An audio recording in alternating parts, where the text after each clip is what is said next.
We're now live. Padres talking Padres, and I don't even have to say it. The third Padre is out of town again. He's got work, so as long as he's working, I guess that's okay. He's not slacking off. But we're here, and we have the All-Star break. We get back to baseball tomorrow playing Washington. I think it's funny I think last year when I left for San Diego, they were playing Washington. Was that right? I think so, because we said, we can't go to the game because we're going to San Diego. Oh, I think that's what it was. I could be wrong. You could be right too. Yeah, it was a unique opportunity for them to have a 10-game homestand before the All-Star break, and obviously, fair is fair. You get the break before, and now you got to go on the road after. So, well, they were saying, I was listening to what's her name, Marty. I'm drawing a blank on her last name, but she was doing a live last night, and I was watching it and had that sports writer, I can't remember his name either, Cassavell. Yeah. And they were talking. She said, he said, no, I don't think the people probably stayed. The 5 players probably stayed in Atlanta and just went to Washington instead of coming all the way back and flying back for the team, which makes sense. I mean, why would you? That's a Again, we said travel. Have your family meet you in Washington D.C. and take on a couple of days. Yeah, that's the thing. The All-Star thing. It's obviously a great honor for these guys to get nominated and voted in and things like that. But they're giving away their 4-day break. And if you're the Padres, now granted, the Padres got done Sunday afternoon. So everybody had Sunday night, Monday, Tuesday, Wednesday, Thursday. Well, Thursday's travel day. I mean, the whole team's traveling today. In fact, they're probably there now, and so for those All-Star guys, well, you hop on a plane Sunday night and you get there Monday and Tuesday, you participate. And then you have a lot of the players taking off. Now, I'm sure some of the people that were going home got on the plane just so they could get home. Others thinking, you know what, I want to get the flying out of the way. Let me get there so I can at least have Wednesday and Thursday to actually relax and sleep in and all that. But plus, we talked about the travel thing before. These guys get paid a lot of money, but man, their travel schedule is Washington's a good destination city as far as history. If you want to walk around, but it's so hot. Been there a few times, but it's so hot right now. It's just like I don't know if I'd be walking around. It's brutally hot. But I was going to say, pardon me to complain, but it's actually a little bit on the toasty side here. It's in the about the mid 80s to low 80s. So I mowed the lawn today, and 2 of my grandsons were playing outside in the scooters that they have, these little car things. They go down the hill, flying down the hill, and I'm just soaking wet. And this is 8:30 in the morning. I know. I'm just soaking wet, and I'm just like going, oh my God, this is so brutal.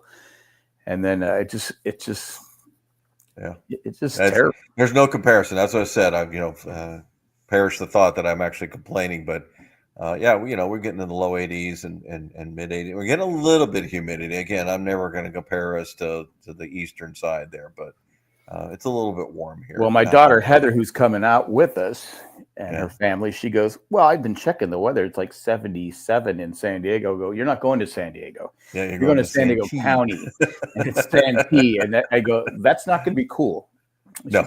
But it is a different type. It's still. Oh no, it's very as in years past, we've had you guys out and this time, and it's been 90s and disgusting. So we're very knock on wood. We're looking at right now the low 80s when you guys come out. It will get warmer at this time next week. It's supposed to get to 90s. So okay. Well, I know we went to the Padre game last year, and it was cold.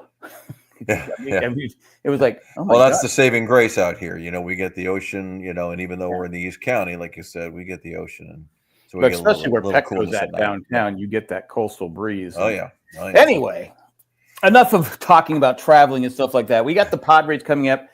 Keep hoping for a trade or something coming down the pipeline. Did you watch any of the All-Star game before we go on?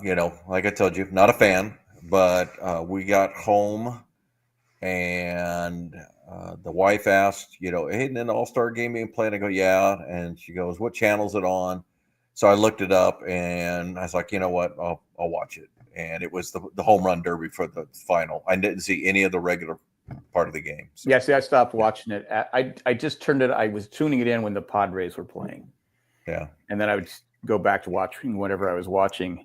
I thought the tribute to Hank Aaron was really cool. Yeah, I heard about that. That's, I mean, the technology today is so amazing, and well-deserved. Hank Aaron was one of my favorite players. I had a Hank Aaron glove in Little League, so I've always liked Hank Aaron. I don't think he gets the when people talk great players, they don't seem to mention him, and I'm like going, if you look at his stats, he could arguably be the greatest player. In my opinion, he's one of the top 5 ball players of all time. Yeah, I mean, because his hits and home runs. I know people don't like to talk about old school guys and things like that, but Hank Aaron and Willie Mays are 2 of the best players ever. Yeah. Ever. I don't care what generation you're talking about. They are the 2 best. And guys like Mickey Mantle, Joe DiMaggio. I mean, these are great players. I know times are different, pitchers are different, all that kind of thing. But I got the pleasure of getting to watch Hank Aaron. I got to see I watched on TV the home run when Tom House caught it in the bullpen, and off Al Downing. Some Yahoo ran the bases after second base. Yahoos. Yeah. Which he was. It's funny because when he talks about it, he was getting death threats, which is ridiculous. I mean, exactly. The FBI. I mean, very real. Yeah. But no, I consider us fortunate. We got to see some of the great players, and a lot of our younger audience are watching great players now. So I'm not downing the people that are playing now. It's just a different era, and that's why I think it's unrealistic to judge different players, different eras, who's the better player, blah blah blah, because there's just so many different conditions that exist today versus then. Everybody says, "Oh, the players today they got to fast these 100-mile-an-hour fastballs and 98-mile-an-hour sliders." It's like, so when's the last time one of these guys took a bus ride for a day to get to their next game, or took a train, and plus played easier, with pebbles on the field, and it's easier too when everybody's doing it, throwing 100 miles. You get used to it. I mean, I know that sounds stupid, but if you see it all the time. Right. You're people who are athletic can adapt to certain situations. That's why everybody that throws 100 miles an hour is not a superstar. Yeah, because you have to have other pitches. But I was also going to say too is I said when people are saying, I go, you know what? They also we had the players. They get a nice white ball. Yeah. Whereas if it hits the ground, what do they do right away? Toss it. Yeah. I mean, the pitcher got to use it. I mean, that's where some of your best pitchers back then learned how to scuff a ball. I mean, obviously you had the cheaters like Gaylord Perry and Joe Niekro and guys like that had the file in their pocket. But the bottom line is you're right, Jack. I mean, every time a ball hits the ground, they throw it out and they put a new ball in and everything. I'm saying it's easier. Just a lot of conditions have changed over the years, and so that's why, to me, you just can't compare it. You just can't compare eras. So because I know they were the best players at their time. I know back in the Babe Ruth, Ty Cobb days, they probably only had 4 baseballs. They just use the same baseball over and over again, and plus, the more it gets used, the softer it gets. I think it used to be too that the fans had to give the ball back. If I remember correct, I remember reading it. Me a bit, but I don't know when it started. People keep the foul balls, but it was just like back then. It was like, hey, you got to give that ball back. It's like the Sandlot. It's like Little League, man. When we used to get a foul ball, you had to go change it in, but you took it to the concession stand and you got a grape winner sucker. Yeah, exactly. You got the grape winner sucker. Yeah. Yeah. But I can remember. I think the home team had to provide the baseball. There was 2. Yeah, exactly. I remember pitching when I was 12, and I got the ball, and I always liked the shot. I always liked the brand new ball. I thought it was the coolest thing. But anyway, we digress. Yeah. Michael says, get rid of the ghost runner and replace it with home run derby to determine games after the 9th inning to tie. Else we riot. Problem is with that, Michael, is we don't have any home run hitters, so it would suck. I don't. You know what? I thought it was a neat idea, but I would never want to see that in regular baseball. I think I'll still go back to when they had the regular, go all the way, keep going, everything. when they started talking about this Ghost Runner everything, I'm like, let's. I know it sounds terrible, blasphemous, or whatever, but just call it a tie. I'd rather just call it a tie. Everybody gets a half win, and just like hockey or soccer, it's like it counts as half a win. Because I understand, and I actually get why they got away from the 16, 20 inning games. In today's, pitchers, they're trying to save arms, things like that. I get that. I think that's important, because even though they get to carry more pitchers, it starts weighing pretty heavy on these guys because they are definitely throwing it harder than they used to and things like that. I can live with the Ghost Runner. I had a guy ask me today. He says, "What do you think about doing the regular season?" Absolutely not. No, yeah. I don't want to do this home run derby thing. No, not a fan. Also, too, remember, you're not going to have some coach in there. I mean, I don't know who that Dodger coach was, but he looked like he was almost 100 years old, going to Schwaber. And and I said, I go, people forget you're going to be having, the closer up there throwing, 100 miles an hour. So it's going to be harder it's not going to be, it could go on forever is what I'm trying to say. Well, I think the suggestion for Michael, and I'm just reading into it, is to actually do it like they did the All-Star game, where you provide the pitcher and he just lobs them up there, and you bring up 3 batters and they get, He says ties like soccer and hockey. What's next? Do you want the fans give the balls back? Shake my head. Yeah. Well, okay, Michael, but I guess my opinion is I don't want to change it. I think they've come up with a good system. You hardly ever see anything go past the 11th inning. I'll be honest. Being on the East Coast, I like the Ghost Runner because there's nothing. I mean, I can remember before they had that. Some games would go like 14 innings. I go, it's 1:30 in the morning. I got to get up in 5 hours. It's just it's like, do I watch the game? Do I not watch the game? I like you said a while back. I don't know if it was this year or last year, but you said putting the Ghost Runner at first. Yes, and I said that would be the one change that I would make. Because it would give it more strategy. Do you steal the base? Do you bunt him over to get to second base? And now you have 2 outs. Yeah, because the reason I don't like it, the reason I don't like it as it is and prefer the first base is second base. You literally can hit 2 ground balls and get a guy in, and I just don't like that. I think that you need to make it so, like you said, you either have to bunt him over or maybe you hit a ground ball behind him or whatever. You got to get him to second base, still second base. It makes it a little bit tougher to score that run. So yeah. Yeah, I like that. I like that idea. I mean, I think it just adds more strategy to the game, and I think I get that they don't. The biggest complaint, especially from younger people, because let's face it, they don't watch TV. They watch their phone or they're on their computer or iPad. I was getting way off topic here. I said, eventually you're not going to have shows like Seinfeld, I Love Lucy, and those shows won't be on anymore, friends, because the younger generation doesn't watch TV, really. Yeah. They watch YouTube, they watch Twitch, they watch streaming services. They don't watch. I mean, of course, getting way off topic. I've said that for years about the whole television movie industry. What is left? What is left to do? I mean, already. Talking to my daughter the other night, it's like, talking about going to the theater. And I said, gosh, I think the last time I went to theater was at least a couple of years ago. And she said, well, because there's nothing to go see. And I go, and you're right. And she goes, because everything is either the next step or, the second of the series, or it's a remake. I mean, look at Superman out now. How many Superman movies have there been now? Like 20. How could you? I guess it's getting good reviews, but I was like wow, another Superman. I just can't do it, and I love the Avengers and I love the Marvel and all that, but I've dried up on them. You just get to a certain point of saturation, and I think that's what's going to be the thing that the movie industry and the television is going to struggle in the next 20 years. What is there new to do?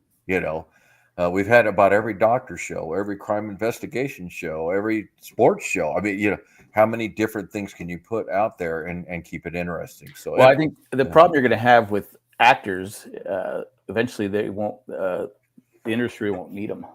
Well, yeah, AI. that's why they're striking on all these fronts Yeah. about making sure AI isn't part of it. The writers are saying that. I mean, that was the last writer strike. So Yeah. yeah. Anyway, and Michael, I'm not saying it's not. I'm just personally not interested in it only because it's just another one along the way. I'll watch it. I'll watch it if it's on streaming service. I'll watch that, but I'm not going out of my way to watch it. Yeah. But I've heard good things about it. Yeah. Anyway, so the second half Padres. Second half Padres. Yeah.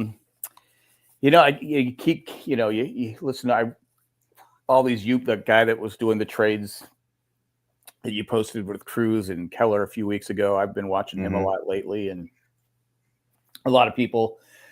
Ken Rosenthal, though, I said, I'm not watching him. I can't even stand to see the guy. No, I can't stand to see his face. Yeah, he's a low person, and forget what he thinks he knows and all that. But yeah, he came out with all his proposals of who needs what, and obviously that ramps up at this time of the year. Everybody's got a trade. Everybody's got inside information or what's best for this team. And a couple of people that we both follow, they just go on and on about this. Why have we done this? Why have we done that? It's like we just don't know the story. That's the problem. Yeah. So you're guessing just like anybody else. Nobody out there knows except for Preller. Yeah, and usually, Schultz, and even he doesn't even know what he's going to get. He's got ideas in his head. He knows what he would like to get, or there's players out there that he's interested in. Wasn't it Rosenthal that said we were getting Max Scherzer and Trey Turner? Wasn't it Rosenthal that said that? And he I don't know. When I shut him off when he hit that, he wrote that hit piece on Manny Machado during the playoffs last year.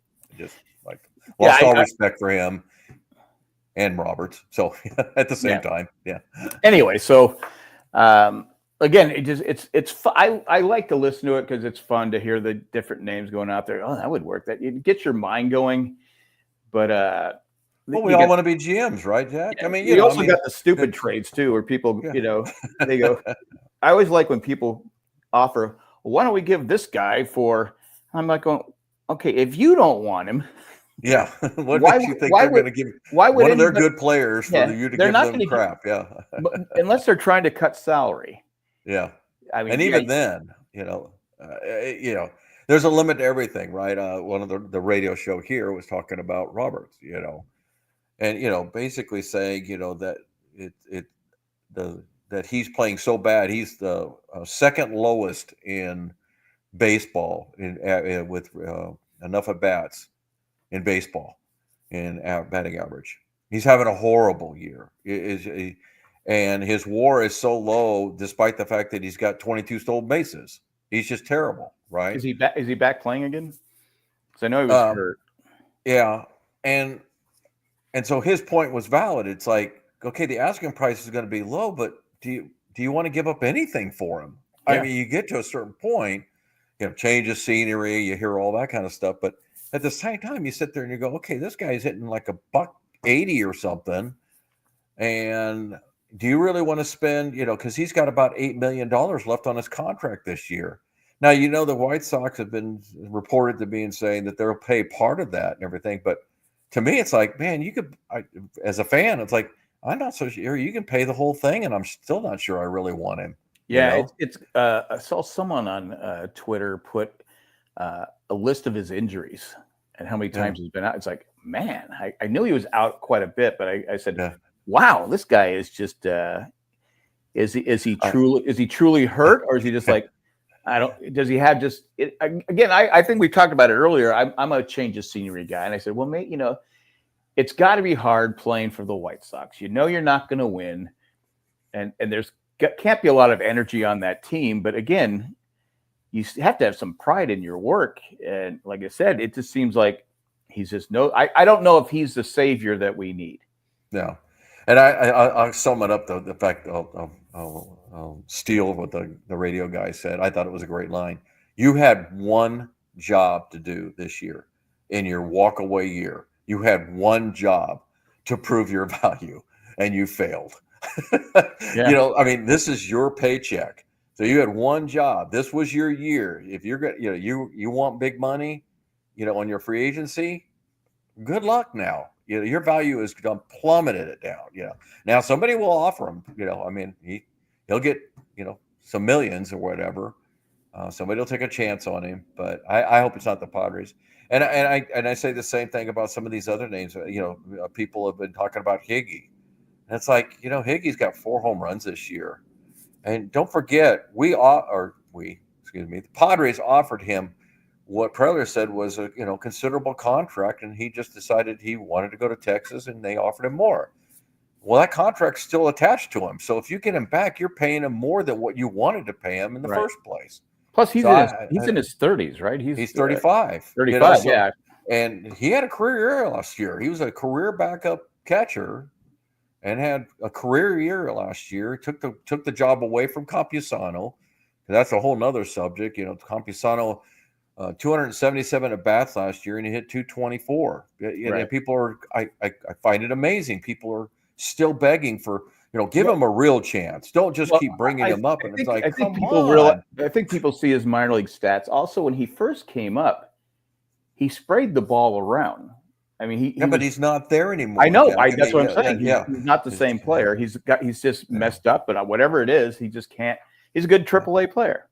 Well, and like I said, I get a little built up because people are making it sound like he hasn't had a fair chance. It's like he was the starting catcher last year. It was his job. Higgy was the backup last year.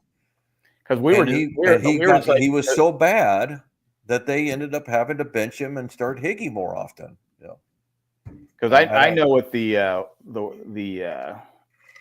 last year we were like going, okay, if Higgy can just he'll be the backup guy, he'll whatever, and it was like I'm trying to think. Corey. I know a lot of people are talking about Corey Lee of the White Sox. I looked at his stats. I go, this guy is what we have already. Yeah. No, I think, and again, this is just my opinion. I'm not trying to make it sound like I'm better than all those other people posted these trades and everything. But I think, first of all, that I think Preller's looking big because I think my logic is if he was looking to fill the holes with, guys like Roberts and, people who are on the cusp, let's put it that way, I think he'd already done it. I think he would have already tried that. Somebody brought the logic in that I agree with, that he's got a 40-man roster that he likes, and he doesn't want to give away anybody just to rent somebody for 2 weeks or 3 weeks and then find out, oh, that's not going to work. I think he's got irons in the fire. I really do. And I think it's going to be bigger. It's not, I think we talked about last week. I don't think it's going to be a Soto-like, but I think it's going to be big, and a couple names pop in my mind, Sean Murphy for the Braves. They've got Dwayne as their rookie catcher. He's in contention for Rookie of the Year. That's a decent contract, but hey, if you got a rookie catcher that's split in time already, I mean, they might be, hey, give us a couple of pitchers, minor league pitchers, on the cusp, and send us Campusano for all I know, just give us somebody to finish the year with. Well, he's from the South, isn't he? From Georgia or something? He's from Georgia. Well, and the bottom line is the Braves are pretty much out of it. And I think, the GM said about 3 weeks ago, it's like, no, we'll see, we're planning on being buyers. Well, I don't think they can logically look at it that way anymore. If you look at the, the standings, which I am right now, I'm looking at the wild card standings, and, the Braves are 9.5 out of the wild card. Yeah.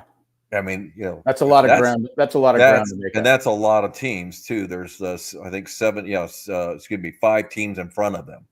So yeah, your chances of getting to the playoffs are pretty. Plus, minimal. they have a couple pitchers out. Yeah, Schellenbach and and Strider and so I think the one thing about the Atlanta organization that you've always known is they've got a farm system like nobody's business. They're probably, to me, next to the Dodgers, one of the best ones of, putting out players. The Yankees, that always seem to have somebody in the farm system. Baltimore recently, so I think there's a motive there. Whether or not, again, I'm just throwing a name out and I don't know any better, but I think that's kind of where Preylor's going to go. I think it's going to be a little bit bigger. I think he's going to do kind of like what he did last year, where he maybe bits and pieces it together. He went out and got, all those relievers, and just said, here's where we're going. We're just going to go go bullpen. And he got Jason Adam and Hoeing and Tanner Scott, and just said, we're going for it, and that's I remember thinking, wow, 3 bullpen guys. And then, of course, you realize how brilliant it was as they went down the stretch. And it's like they always had fresh arms. Yeah. It's just they always had fresh arms. They had two closers, I mean. One thing they had last year, though, too, is they had guys that could come off the bench and hit. And that to me is really killing Schilt. I mean, you had a stat last week that showed how bad the 8th and 9th guy are doing it. But you look at what, like, somebody, he has to pinch hit somebody. He looks at the bench and goes, all right, what am I doing here? I got Campusano. Well, he's been sent down. I got Scott. I got Johnson, and is Wade still on the team? Oh yeah. No, you got. I mean, he's got a few options, but I mean, I'm not going to sit here and disagree with you totally, but he's got Iglesias down there, and look, Wade and Lockridge can give you a bat every once in a while, but you're right when you blow the trumpet. These should be your last 3 guys. Well, not Iglesias, but.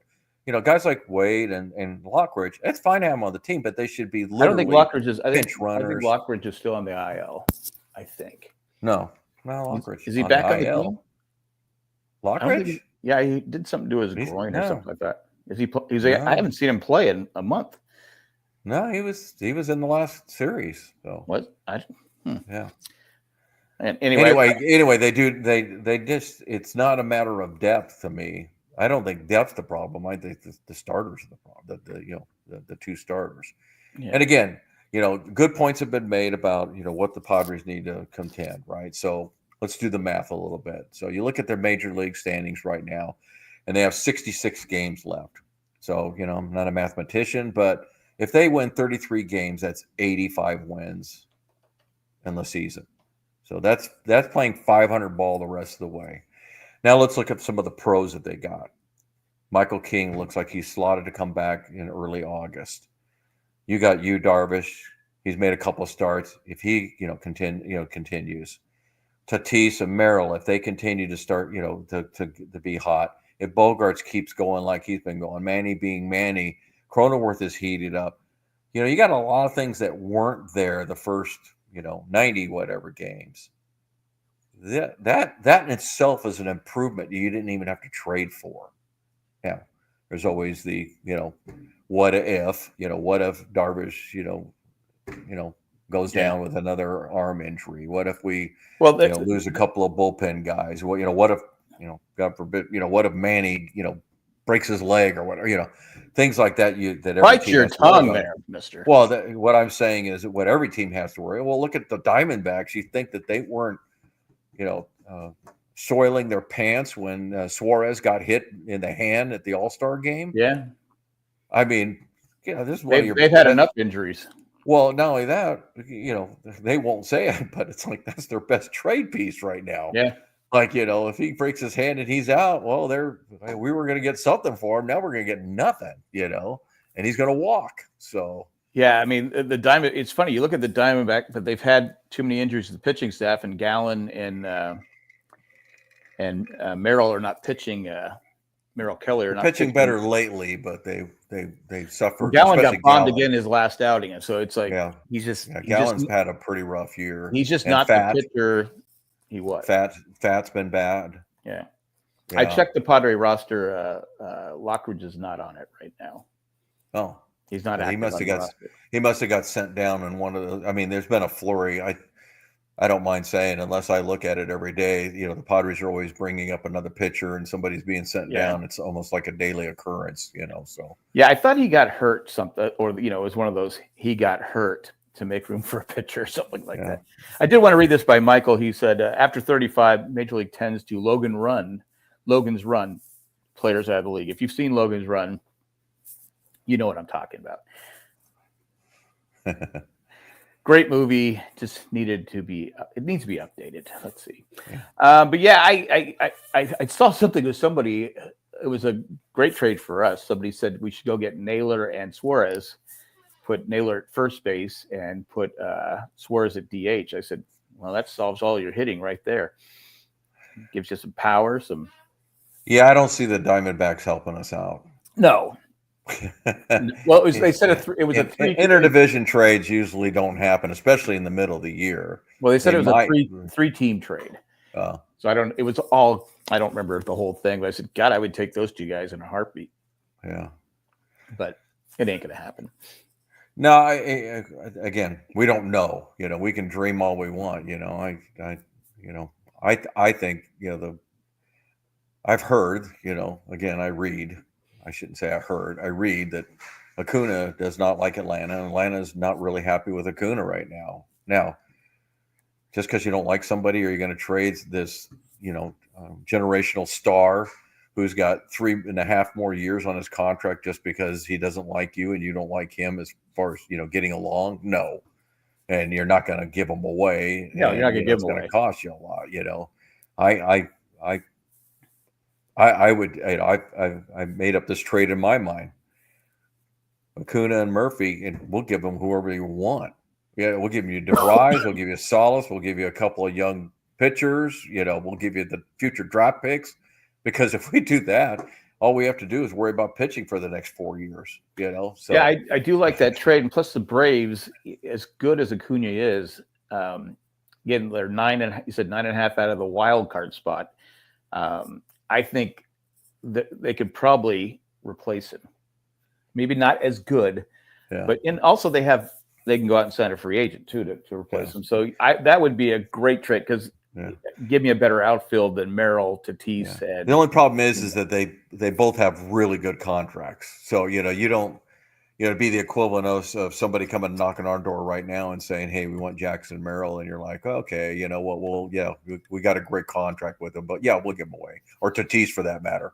Tatis is in the same boat. He got a lifetime contract, but it's compared to what's out there right now, it's a steal. Compared to Soto. Yeah. Soto. Well, even not just Soto, but a lot of these contracts that are going out now, and you're like, this every time somebody signs, this contract looks better and better and better, and that's why you long-term guys. There's the risk of it, but that would probably be the hindrance for the Braves because, why should I I got Acuna for 17 and I got Murphy for 15, and they're not escalating, for the next 3.5 years. Why would I?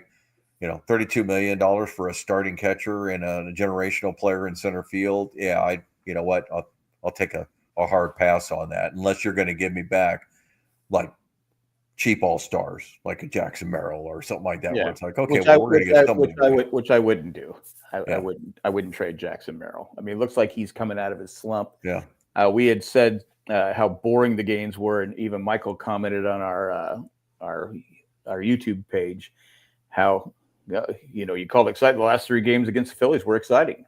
They were fun. They're good games, good baseball games. Yeah, if you're a fan of baseball, I love those kind of games. And one of my comments was that when you play, you face a team like the Phillies, and it really is kind of just the Phillies when they've got 3 all-star pitchers, call them whatever you want. You got Wheeler, and you got Sanchez, you got Suarez, and they usually have Nola, but he's been out for a while. Right. Like you have to play ball to beat those teams, and for them to get 2 out of 3 and, play really tight games and win 2 out of 3 for them, to me, splitting with the Phillies for the season series is a win. I mean, that's a good team. I mean, it's a great team. I think I fear them more than I do the Dodgers, and I don't mind saying it. I really, because to me, the pitching that they have, and the matchup and the bombers they have, I mean, they can bomb with anybody. Their pitching is better than the Dodgers. And the thing about them is, man, their pitchers, they go 7 and 8 all the time. They don't hardly ever have to get into their bullpen. It's like a healthy Darvish and Joe Musgrove would go 6-7 innings. And that's why I look forward to next year because you get Joe back, you get Darvish, you got we'll see what we sign, but. That I think we got to keep King, but that's just me. Well, I wish that was a foregone conclusion, but I don't think that's I don't think it's going to happen. I can be hopeful, but I was going to say with plays against, I think we talked about it last week. I was going to be, I go, God, if they can win one game, I'll be happy. Yeah. And winning the first two, and they could have easily, I mean, it was a 2-1 game, right? Yeah. It's funny. Well, you can say that both ways, though. I mean, the Phillies just as easily could have won all. No, I'm just saying so, the Padres, but I'm saying the Padres were in it. Yeah. Whereas I didn't expect. Well, they're all one-run games. Yeah. But there was a play where you had runners at second and third. The infield was in, and Iglesias hit the ball just past the second baseman. I thought because now you're coming down to the bottom of the lineup. I thought they should have sent Bogarts home and took a chance because they showed the replay though, Jack, and it wasn't. Yeah, I watched it several times, and he was probably just rounding third as the center fielder got the ball, and I go, I don't know. You got that bottom of the lineup. I have no faith in the bottom of the lineup. Yeah, but you can't do stupid because and quite honestly, Leapers had a few hiccups this year with sending. I distinctly remember last week he's sending Bogarts home and he was out by 20 feet, and you're like, why are you sending him? Like, are you kidding me? And Bogarts is not slow. He's stole like 20 bases, isn't it? I mean, what's it? It's up to 14, 15, 16, something like that. He's doing pretty well. It right here. I got it right here in front of me. I know it's been quite a few. He's 15 stolen bases this year. Yeah. He's second to Tatis, and he's only been caught twice. Yeah. So so it's not a matter of Bogarts being slow. It's just about being smart. It was hit the left field. And I said the same thing. I go, well, the left fielder had the ball before he was even rounding third. I go, it was a dumb play. But this one, I go, I just look at the lineup and say, okay, you got to do it. Yeah. You got to do it. That's just me. I know. But then you're yelling at Laper because he's sending them and he's throwing up. No, I would admit it. Yeah. I would admit it I'm not one of those fans that goes, after I said it, I would have said, oh, I was wrong. I don't know. I tend to remember a text from you and Jay, and when Bogarts got thrown up by 20 feet, saying, "Why did they send him?" So no, that's. But again, I was saying that at the time. If I said, okay, go ahead and send him if you got out, I would say, I was wrong. So there's Tatis. I put on Twitter. I go, send Tatis on the first pitch. Well, he went and he was out by, I don't know, it was like a fingertip. I said, okay, I was wrong. Yeah. But I said I would do it again. That's the hard thing about this, though, Jack. Is like you look at situations, and I always think of Manny, and you're like, okay, so Tatis is on. You know what? Even if Arise gets out, it's like I want somebody on when Manny comes up, and to me, a guy like Manny and Jackson Merrill when he get going. Well, no, I'm not talking about that. I'm just talking about in general as the year has played out. You don't want to lose base runners when you got guys like Manny and Gavin Sheets hitting home runs. Kind of like they're always in scoring position. That's the old saying for the power hitters. You're in scoring position. Even the batter's in scoring position. No, I agree, but my philosophy is when there's two outs, I figure, all right, if he gets thrown out, you got Arise leading off the next inning. If he makes it, now Arise just has to have he's a singles hitter. Yeah. Now he just has to hit a single, and Tatis is going to probably, with his speed, is going to score from anywhere. But again, you got to play. It depends on the situation. If there's no outs, and I got Arise up, okay. If he moves Tatis over, you have a big inning. But anyway. Well, the good thing is the top of the order is starting to hit. It's looking a little bit more familiar than it was before, even against good pitching. The true test of the water is coming now. So here we go to the second half. We start with Washington for 3, go to Miami for 3, then we go to St. Louis for 4. Tough road trip weather-wise, obviously. Oh, it's going to be hot in St. Louis. Hot and humid. Well, it's going to be hot and humid at all of them. I mean, Miami's indoors. Is it Miami indoors? Yeah, Miami's indoors, but it's still Miami. You don't have to worry about the crowd. Even when you're not playing, you still the heat and the humidity can beat you down, is what I'm saying. So, you got 10 games going through the East Coast. But here's the thing: every one of those teams is beatable. We should just stomp all over Washington. I know Marlins are playing a lot better than they were before. But they're right in front of Atlanta, so they're basically out of it. St. Louis has gone 4-6 their last 10 games. So, I guess what I'm saying is that we're running in a situation where we're going to play 10 games, and now's when you got to Now is when you do have to kind of do the 6-4, 7-3 thing. You just can't. I know it's a road trip, and usually road, I'm happy 5-5. But I think you get this type of a schedule. This is when you go. I'd like a 7-3. And the other thing is just always be aware that starting August 11th through August 24th, they play 13 games against the Giants and Dodgers. That's the whole 13 games. Giants and Dodgers, home and away. That's rough. It's either rough or it's gold because and a lot will be decided by then. So as a fan, obviously, and as the players, I'm sure would admit, even though they give you the good old, hey, it's one game at a time grind, you'd like to have a good road trip. You'd like to maybe come home, take advantage of the schedule that's, after that, and then, get to that August 11th and have a little bit of a August 11th is a great day in U.S. history. Just throw that out there. I don't know, somebody's birthday. I don't know. Yeah, but yeah, you don't want to. I guess my thing is I don't want to go into that 13 game stretch and be in a position of out of the playoff picture and having to make it through those guys, because when you get to those 13 games, you can hope for at least 500, 7-6 or 6-7, somewhere around there. But you'd like to be able to have enough of a cushion that if you did go, 5-9 or 5-8, okay, we at least, we're still in good position. Especially you don't want to go in there having to go 10-3. Yeah, especially since one of the teams you're fighting the wild card spot is the Giants. Exactly. You have to beat them. I did want to talk about Jackson Merrill. It's great to see him smile again. Great to see him. I mean, he's gone through, and it's been a long. I mean, he struggled. Because I always say he says the right things all the time, but then it was the day before he hit the home runs. He was frustrated because he was walking. He said, "I'm not here to walk. I'm just." I go, "Ooh, Jackson." I go. Part of your problem is you don't walk. And I mean, that's part of his thing. And I think he was just out of frustration because he wasn't hitting at the time. But I just said, God, the one time that's not major, it's not earth shattering. But I said, oh, come on, Jackson. Yeah, because I actually heard him say he was frustrated because not so much that he was chasing, higher balls. His frustration is I'm missing the ones that I should be hitting. Yeah. So, we watch almost every game. A lot of at bats, we miss one here and there. But that's what I've noticed. It's not so much that, and he's always chased the high ball. He did last year too,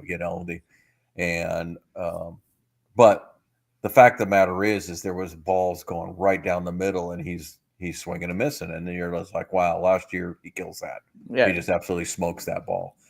And so, whether he wants to say that or not, I've heard Schilt defend him about being aggressive and say that's who Jackson is. I mean, we're passive aggressive. We tell our guys to go up and hit. And Bud Grant's always one that says, man, the difference between 0-1 and 1-0 is huge. So if you just let the pitcher, pipe one down the middle, and you're just going to sit there and wait, take a strike, you're. I mean, it goes down to like major league average, like 180. I mean, the pitcher's got a serious advantage now. Well, that was always my complaint with Bogaerts. He never swung at the first pitch. Now he seems to be swinging at the first pitch. I would sit there and go, and of course we got the Arise who does his statue, whatever they call it. Yeah. I go. Usually the best pitch he has to hit is but it doesn't matter with Arise because he's swinging it. It could be 15 feet outside. He's still going to swing at the pitch. But yeah, I've always said you don't have to swing at every first pitch, but once in a while you got to swing at the first pitch. I still preach the same thing. We talked about this before, Jack. It's got to be a variety. You just don't let them get a book on you. I think that's the most important. Well, that's what I'm saying. Because you can't, if a pitcher pipes one down the middle and it's not what you were looking for. I mean, these guys they don't always guess, but sometimes they're like, I got the feeling you're going to start me off with a curveball. And you know what? I'm going to lay back, and if he happens to sling one up there, I'm ready for it. Oops, fastball. Yep, okay, you got one on me. You got a strike on me. Okay, change gears here. And then, sometimes it's I'm going to wait for the fastball, and he throws a sweeper up there, and you're like, man, I wasn't ready for that. I mean, look at who was it? Gosh, what game was it? Where first pitch of the game and hit the home run. Was that against the Diamondbacks? Clay Carroll. Yeah, it was Carroll. Was it Carroll? And against the Diamondbacks. I know yeah. the pitch. I know. And literally the first pitch Burgert threw right down the middle and piped it. Boom, gone. Home run. 1-0 the first pitch. Pavetta too, didn't it? But that's the thing, and I always feel for those leadoff hitters because you always hear the leadoff hitter, you kind of want him to, let everybody see a bunch of pitches, and everything. Right. And, and so if people start knowing that you're always going to take pitches, well, the pitcher's going to pipe one down the middle.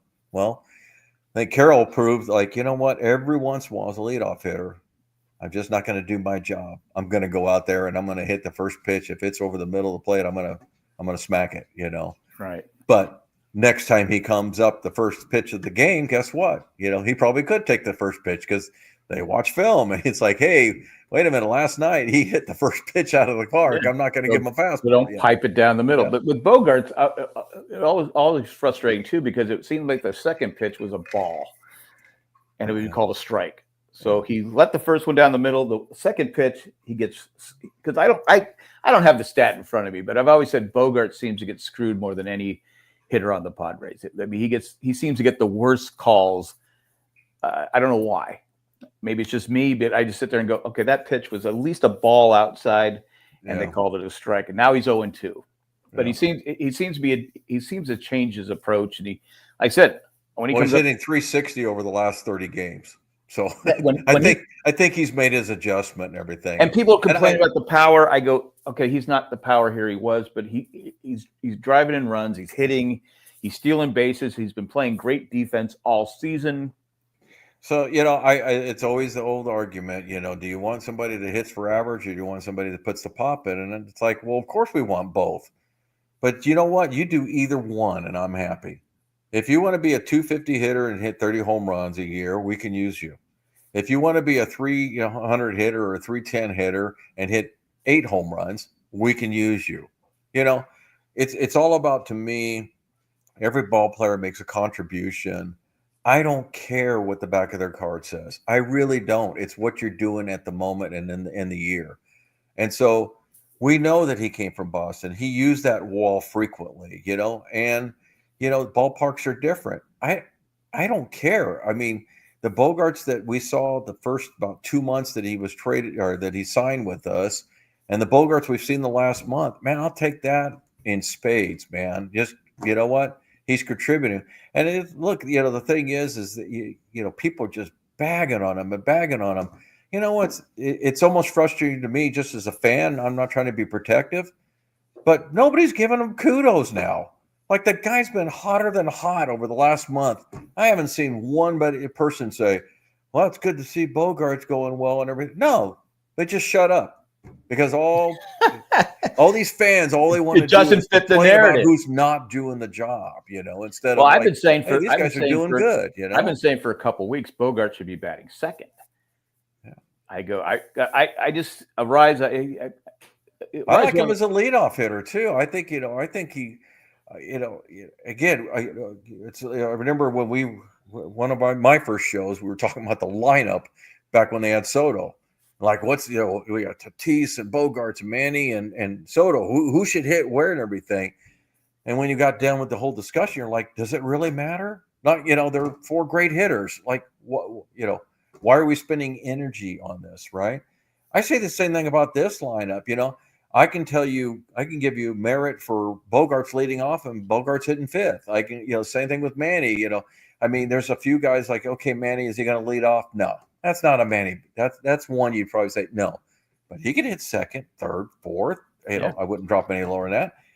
You got Tatis. He can lead off. He can hit 2nd. He can hit 3rd. He can 4th.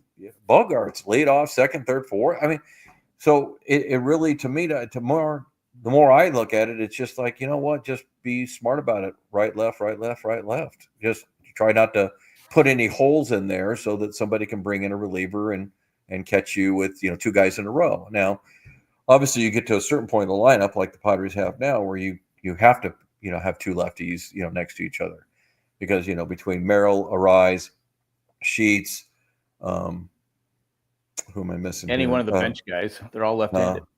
Cronenworth, yeah. And so sooner you got 5 and 4, you can't make it so that it will be uninterrupted. But you get to the bottom of the lineup, it's not nearly as important there, because that's where Roberts is left-handed, right? Who? Is he right-handed? Roberts. I think Roberts is a switch hitter, I believe. Switch hitter? Okay, that's what it is. Yeah. All right, so that would, that works. But if you hit 180 each way, I'm not sure that really makes a difference. Maybe you should stop hitting. I don't know what his. I always wonder sometimes, and back in the used to be a lot more switch hitters back in the olden days. I think it just seemed like there was more. And you'd see guys hit 300 right-handed, but he's hitting 100 left-handed. I go, all right, what point do you say, okay, this ain't working? Maybe I should stop here. Yeah, maybe I should just hit right-handed, but they get so their egos won't let them. Yeah, he's hitting 190. He has a 0 WAR, so basically nothing. He's got 9 home runs, 35 RBIs, 599 OPS. That's horrible. Even with his defense, he's horrible. Was he a DH right now, or I don't know? He's a center fielder. Yeah, it's just not worth it. I'm sorry. On base percentage. Excuse me, I get the hiccups. 275. 275. Is that really? I know the guy we follow on Twitter he wants him. Too much Morton's. He wants him, and I'm like going. I use 275 on base percentage. Okay, so here's to me the lockdown of why I don't want him. 275 on base percentage. You got Maldonado at 221. And you got Diaz at 265. So you're basically, and I can compare these pretty good because the bats are a little bit off. You're basically getting Roberts, and you're getting another Elias Diaz. Because Diaz is hitting 194 and has a 265 and a 555 OPS. The only thing you're getting is better defense, and I don't think people are really screaming about the defense of Sheets in left field. No, I'm not going to put him. I'm not going to say he's a Gold Glove, but the guy's out there working his tail off, and he has, to me, he's really. Well, he got that. He only really, in my mind, he only had that one where he got a little turned around because it was one of those line drives over his head. And honestly, except for the fact that he had to face plant into the wall, it didn't make a difference as far as like he wasn't going to catch it anyway. No. It just kind of made it look like he didn't know. He just broke the wall. But that's the only one that he's had. He's made some sliding catches. He's covered some ground. I mean, his throws aren't bad either. So I don't think the defense is enough to override the fact that you're still getting a crappy hitter. It's just I'm tired of the Roberts thing, because you know what? Back when he was maybe hitting the 250 or whatever, then maybe you got a case for it, obviously. But yeah. And again, he's going to have $7.5 to $8 million left in his contract as of today. Well, at one point he was a rising star. He was the guy who played great defense in center field, hit for power, speed, and all that different stuff. But he hasn't done much in the last 3 years.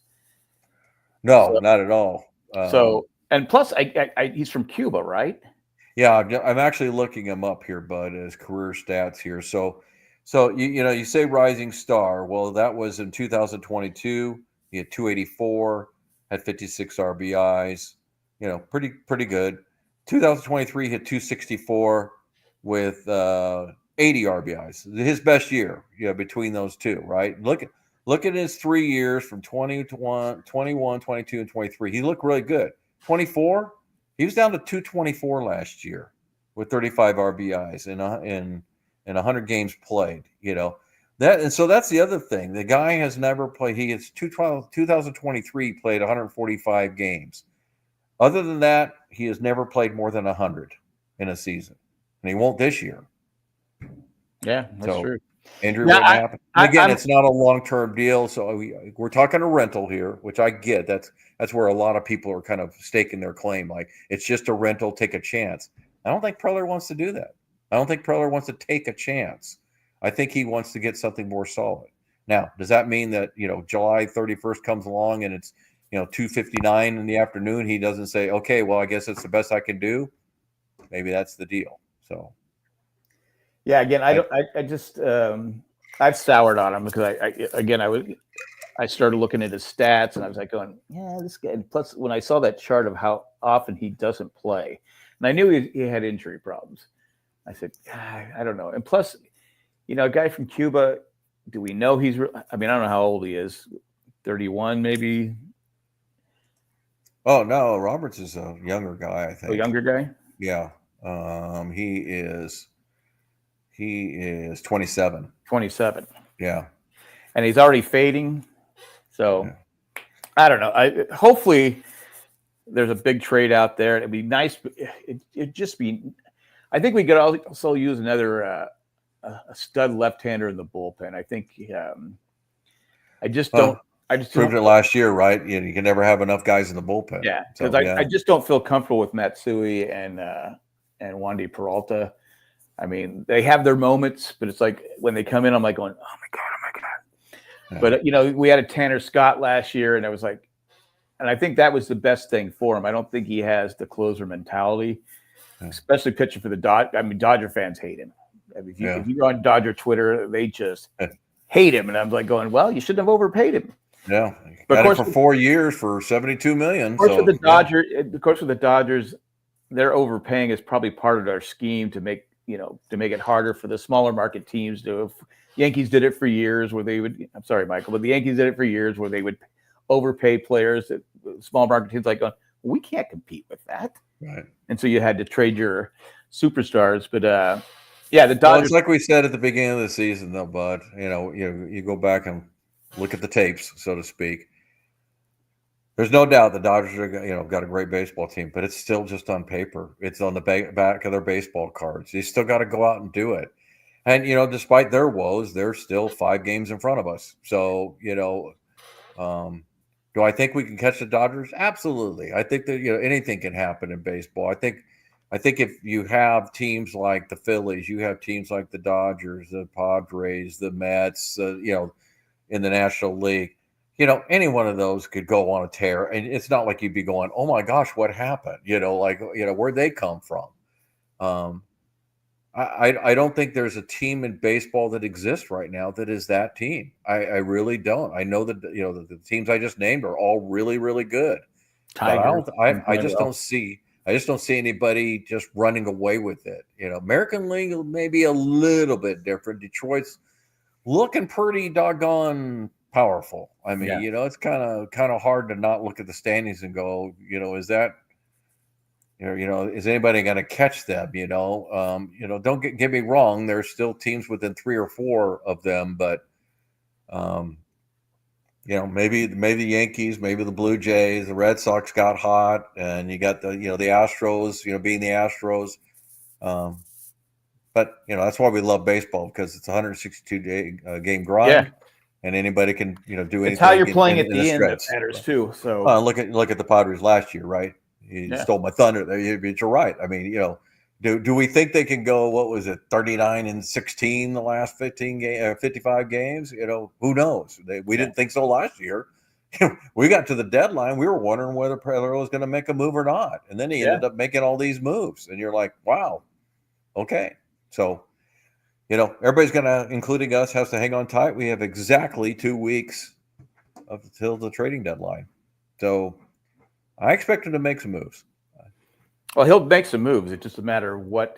A lot of people are talking, will the ownership allow him to make a move that brings more payroll on? I think the concern is the second level of the salary cap, and they're not that far off of that.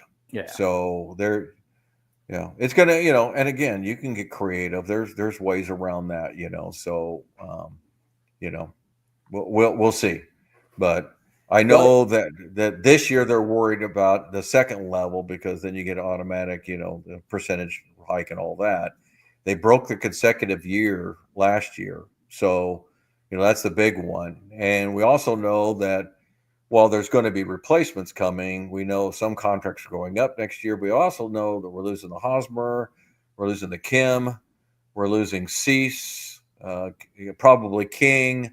Arise, so we're losing, I don't know, probably about 60, 70 million off the payroll. Now, having said that, you still got to field the baseball team, so you're going to have to pay somebody to come in.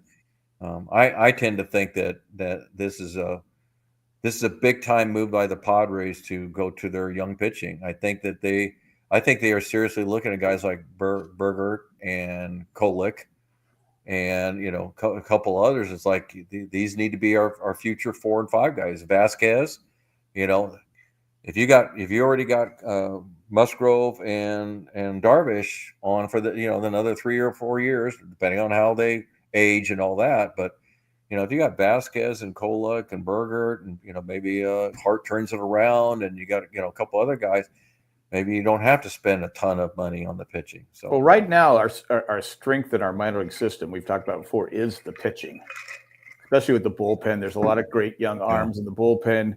So we talk about, you let Suarez go. That's another $10 million. Right. Right. It's and you say, okay, Adams is, I don't know what Adams is making next year.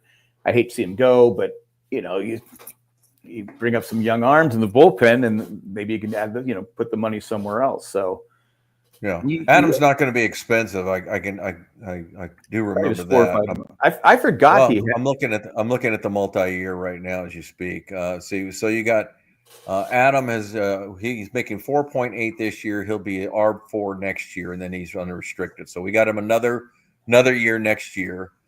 But yeah, you lose Suarez at $8 million because he's going to walk. That.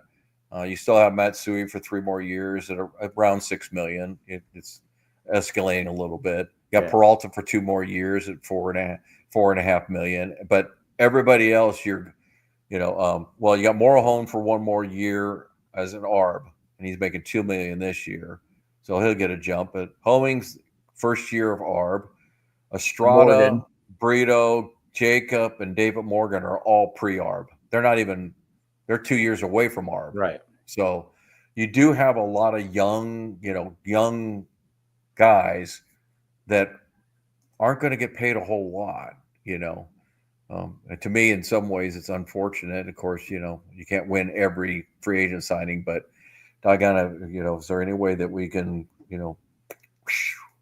Peralta, because that's just, yeah, he's just. No, it's just and to pay that much for it. I mean, to pay $4.5 million for that, Matsui, I can make an argument for because he's had some good games and done, but even him at $6.5 million, you're like, yeah, boy, that's $10 million. If you wish you could take something off the books, it would be like, hey, this is your last year. Good luck to you. Yeah. I'll be honest though, when they signed Matsui and they signed Peralta, I'll hear it again. That's a great move because Peralta, I remember with the Yankees, the guy was money. Yeah, I didn't like the Peralta one. Yeah, I didn't know anything about Matsui, so you're just kind of going with, hopefully. Well, I just said he's a great pitcher in Japan. I go, hey, we're finally getting a great pitcher from Japan. Yeah. But it is what it is. Yeah. Anyway, got to wrap this up. I noticed you've seen the Fox thing where they did the best, ranked all the players for each team, greatest players of all time. No, you didn't see that. No. So they had the Padres one. Well, this is what they had. They had. You talking about MLB because MLB is coming out with their. Was it MLB?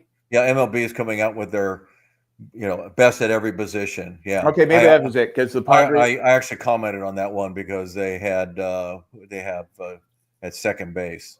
They had Cronenworth. Yeah. And I'm like, I can come up with 2 names just like on the snap of a finger better than that. I went with Alomar. I said Alomar was. That's the obvious, but I think when you talk about performance with the Padres, Mark Loretta's still got the second highest career batting average with the Padres. He was a really good one, but if you're talking overall talent, Alomar should have never been traded. I actually put a comment on there. Alomar should never traded him. But they had Templeton at short. So what I did is I said, okay, let's move Tatis back to short, and then we'll put Steve Finley in there. You can't do that. I can do whatever I want. It's my list. And so I said, because I think Steve Finley was outstanding for the Padres.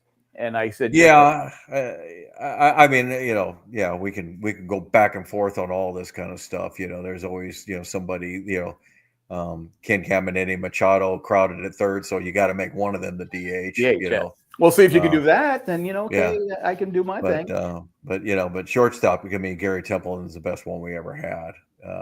I thought he was awesome, and I know a lot of people comment, well, no Ozzie Smith. It's like, no, not when he was with the Padres. No, not with the Padres. Defensively, yes, but not offensively. Yeah. I also said I would go with I like Jake Peavy, love Jake Peavy, but if you're talking about a pitcher who had Kevin Brown. years, no, I said Randy Jones was the best pitcher for 2 seasons in Major League Baseball. Yeah. Randy Jones. No, I'll take Jake. I'll take Jake, and then Kevin Brown, and then I'll go Randy Jones. But Randy Jones was my number one. I go for 2 years. For 2 years, he was, until he got hurt, he was one of the best pitchers in the game. Could have won about it. Could have won the Cy Young Award back to back. Yeah. But 25 complete games later, in one season, that will never happen again. It's all, to me, it's, look, he's iconic because he was one of the, him and Dave Winfield were a couple of the first superstars that we actually had on our team. You got this young team that, you never could win, fight their way out of a paper bag. And those teams these were guys, bad. these guys established themselves, as superstars. Dave Winfield, to me, always was, Nate Colbert was a wonderful hitter for the Padres, especially with those high walls and everything. But, you go to first base and it's like, okay, so we're talking about lifetime, and it's difficult because I can go to Adrian Gonzalez, somebody said, well, how about Steve Garvey? Well, yeah, but and he did a lot for the Padres, but Adrian Gonzalez had a really good career with the Padres. And then you got Wally Joyner. You just got in some positions are a little bit more difficult. I'll say this, Michael probably could comment on this, but the Yankees is tough because, oh my gosh, who do you not put on there? I saw their list today and I had disagreements with it. Like, how can you, not have this guy on it and this guy on it, Well, because they have so much. I mean, I didn't disagree with first base. Lou Gehrig, you can't go wrong with Lou Gehrig. Right. Yogi Berra, catcher. Right. Willie Randolph at second. I disagree with that. You gonna put Jerry Coleman? No, Lazari. You go look him up. I always like Willie Randolph. I'm just saying. Well, it's not a matter of liking, and I'm not dissing on Willie Randolph, but man, come on, you got these guys who are career 300 hitters. Willie Randolph was not a career 300 hitter. No. You put A-Rod at third base, and man, you got guys like Greg Nettles. Yeah. I would have put Nettles because who didn't use a needle. I mean, so yeah. Derek Jeter's short, hard to argue with that. And then they put Whitey Ford on there as a pitcher, and I'm like, man, that had to have been tough. I mean, that really had to have been tough because, you got Don Larson, and I mean, Catfish Hunter. And, Larson didn't have that. Larson's overall record wasn't that great, but Ron Guidry, 25-3. Exactly. And you got Pedro Martinez when he pitched for. I mean, there's. But again, it's all about careers. Well, anyway, I know you got to wrap up. Well, Boston too. They had Mookie Betts in the out. They had Yastrzemski, Williams, and Mookie Betts. I go, where's Jim Rice? Where's Fred Lynn? Fred Lynn. Yeah. Where's Dwight Evans? I mean, obviously Yastrzemski and Williams are locks. Yeah. I mean, you can't do that. I go, but Betts. I go, I love Betts, but I go. Yeah. Nah, I'd go with Jim Rice or Dwight Evans or, like I said, Freddie Lynn. Anyway, let's do real quick. We got 10 games. What are you predicting? Oh, 10. Well, we only have 7 until our next one. Oh, 7? Okay, then. Actually, we only have 5 or 4. So. Really? Well, we start. Oh no, wait. We start Friday. That's right. Friday. I'm sorry. Yeah, Friday, Saturday, Sunday, Monday, Tuesday, so Wednesday. Well, probably where's the schedule? Let me see the schedule. Let's just see when we're playing the Thursday game because we're playing the Thursday game in the afternoon. We'll be on air, so we only have 6 games to pick. Okay, 6 games. So what are you predicting?